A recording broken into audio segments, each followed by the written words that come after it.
A Confession Found in a Prison in the Time of Charles II, by Charles Dickens.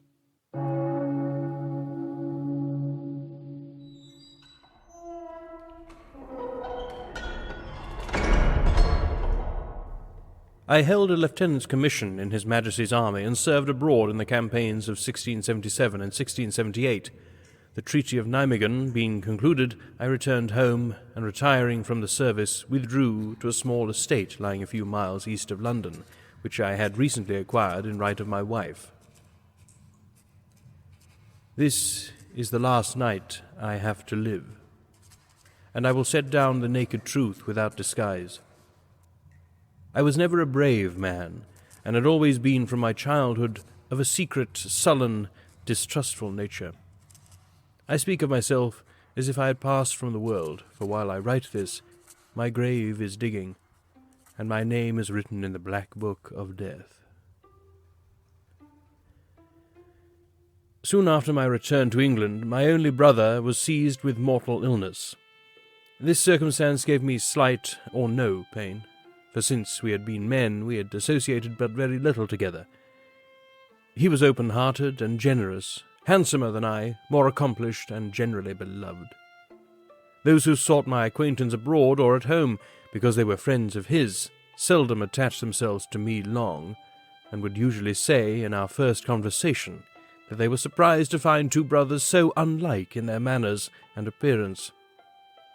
It was my habit to lead them on to this avowal, for I knew what comparisons they must draw between us, and having a rankling envy in my heart, I sought to justify it to myself. We had married two sisters. This additional tie between us, as it may appear to some, only estranged us the more. His wife knew me well. I never struggled with any secret jealousy or gall when she was present, but that woman knew it as well as I did. I never raised my eyes at such times, but I found hers fixed upon me. I never bent them on the ground or looked another way, but I felt that she overlooked me always. It was an inexpressible relief to me when we quarrelled, and a greater relief still when I heard abroad that she was dead. It seems to me now as if some strange and terrible foreshadowing of what has happened since must have hung over us then. I was afraid of her. She haunted me. Her fixed and steady look comes back upon me now, like the memory of a dark dream, and makes my blood run cold. She died shortly after giving birth to a child, a boy. When my brother knew that all hope of his own recovery was past, he called my wife to his bedside and confided this orphan, a child of 4 years old, to her protection. He bequeathed to him all the property he had, and willed that, in case of his child's death, it should pass to my wife, as the only acknowledgment he could make her for her care and love. He exchanged a few brotherly words with me, deploring our long separation, and being exhausted, fell into a slumber from which he never awoke. We had no children, and as there had been a strong affection between the sisters, and my wife had almost supplied the place of a mother to this boy, she loved him as if he had been her own. The child was ardently attached to her, but he was his mother's image in face and spirit, and always mistrusted me. I can scarcely fix the date when the feeling first came upon me, but I soon began to be uneasy when this child was by. I never roused myself from some moody train of thought, but I marked him looking at me, not with mere childish wonder, but with something of the purpose and meaning that I had so often noted in his mother. It was no effort of my fancy, founded on close resemblance of feature and expression. I never could look the boy down. He feared me, but seemed by some instinct to despise me while he did so, and even when he drew back beneath my gaze, as he would when we were alone, to get nearer to the door, he would keep his bright eyes upon me still. Perhaps I hide the truth from myself, but I do not think that, when this began, I meditated to do him any wrong. I may have thought how serviceable his inheritance would be to us, and may have wished him dead, but I believe I had no thought of compassing his death. Neither did the idea come upon me at once, but by very slow degrees, presenting itself at first in dim shapes at a very great distance, as men may think of an earthquake or the last day, then drawing nearer and nearer, and losing something of its horror and improbability, then coming to be part and parcel, nay, nearly the whole sum and substance of my daily thoughts, and resolving itself into a question of means and safety, not of doing or abstaining from the deed. While this was going on within me, I never could bear that the child should see me looking at him, and yet I was under a fascination which made it a kind of business with me to contemplate his slight and fragile figure, and think how easily it might be done.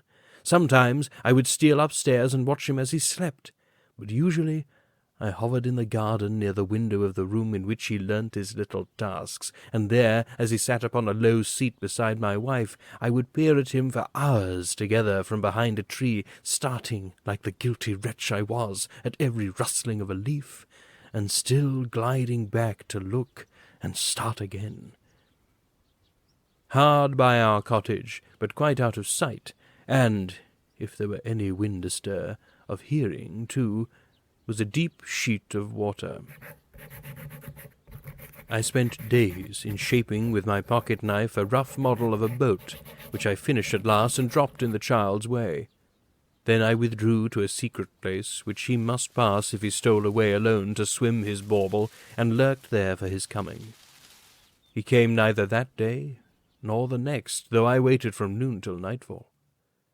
I was sure that I had him in my net, for I had heard him prattling of the toy, and knew that in his infant pleasure he kept it by his side in bed.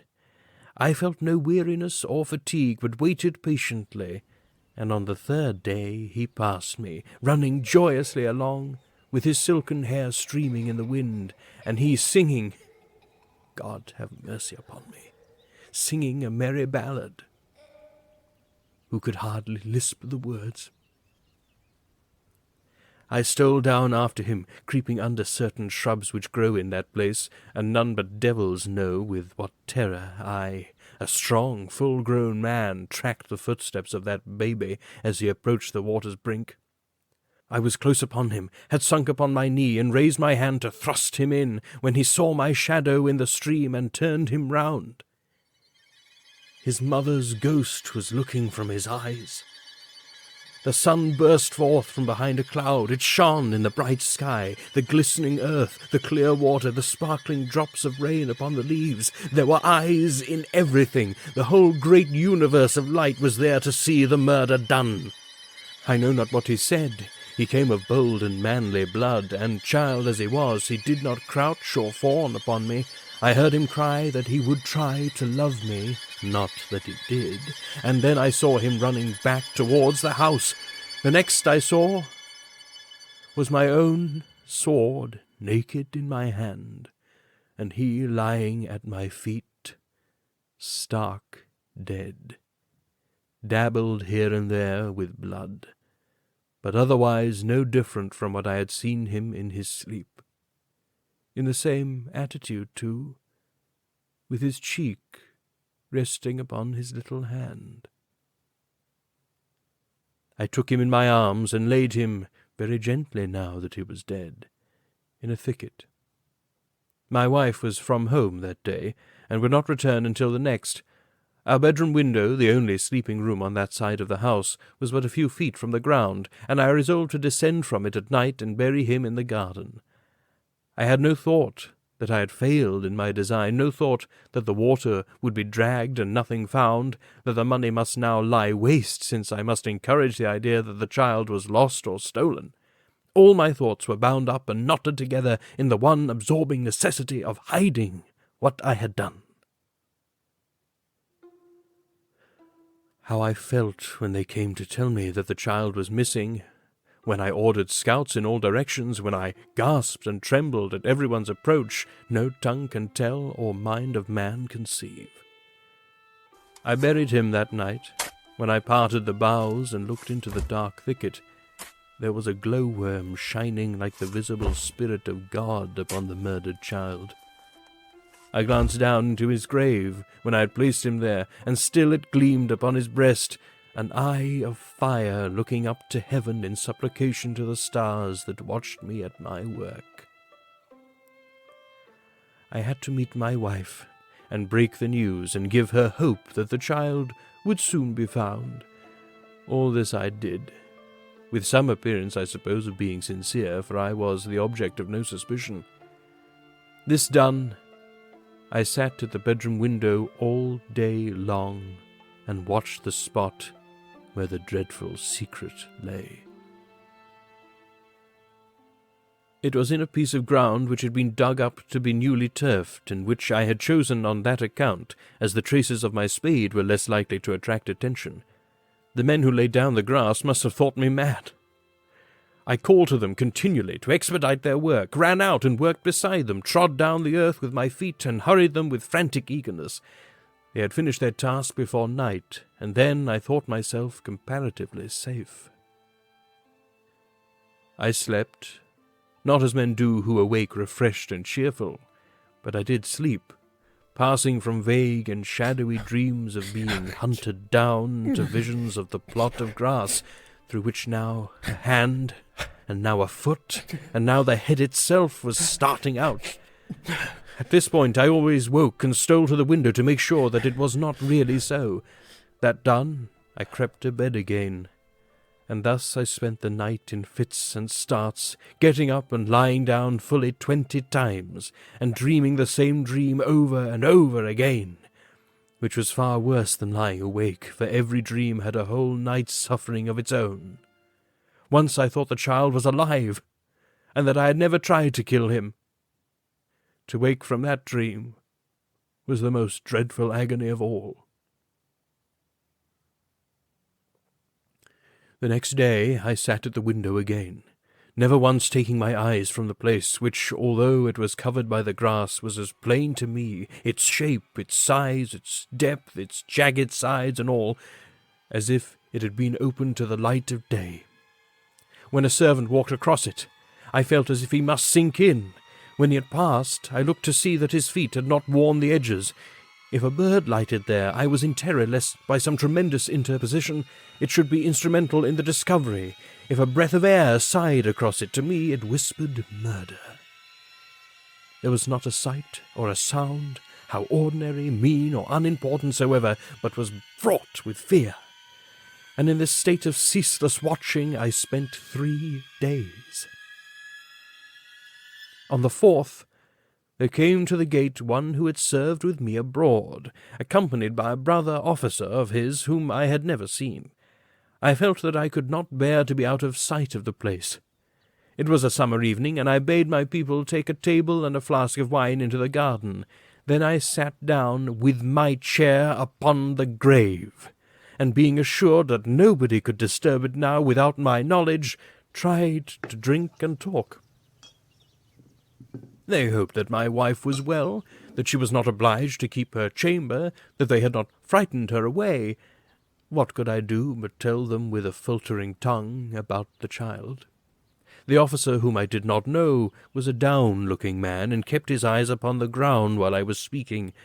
Even that terrified me. I could not divest myself of the idea that he saw something there which caused him to suspect the truth. I asked him hurriedly if he supposed that... and stopped. "The child has been murdered," said he, looking mildly at me. "Oh, no. What could a man gain by murdering a poor child?" I could have told him what a man gained by such a deed, no one better, but I held my peace, and shivered as with an ague. Mistaking my emotion, they were endeavouring to cheer me with the hope that the boy would certainly be found. Great cheer that was for me, when we heard a low, deep howl, and presently there sprung over the wall 2 great dogs, who, bounding into the garden, repeated the baying sound we had heard before. "Bloodhounds!" cried my visitors. What need to tell me that? I had never seen one of that kind in all my life, but I knew what they were, and for what purpose they had come. I grasped the elbows of my chair, and neither spoke nor moved. "They are of the genuine breed," said the man whom I had known abroad, "and being out of exercise have no doubt escaped from their keeper."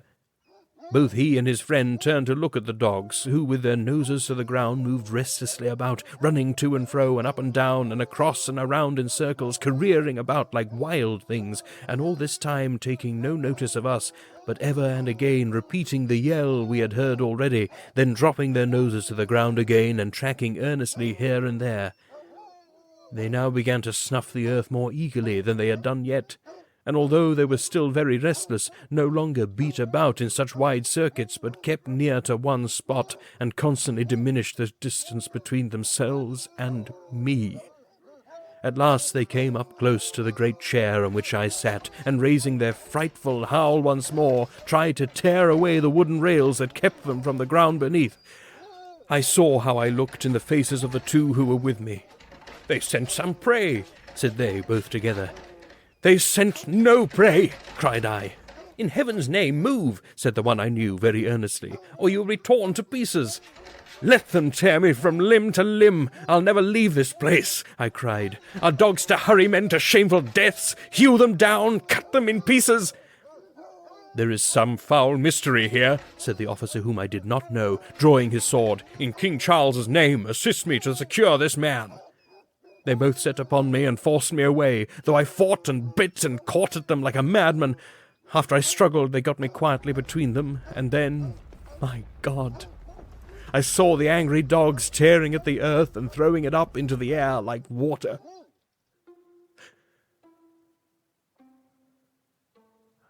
What more have I to tell? That I fell upon my knees, and with chattering teeth confessed the truth and prayed to be forgiven? That I have since denied and now confess to it again?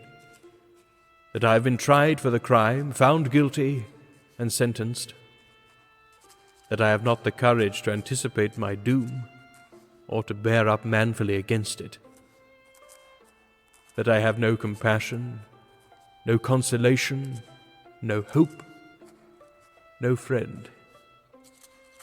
That my wife has happily lost for the time those faculties which would enable her to know my misery or hers? That I am alone in this stone dungeon with my evil spirit, and that I die tomorrow?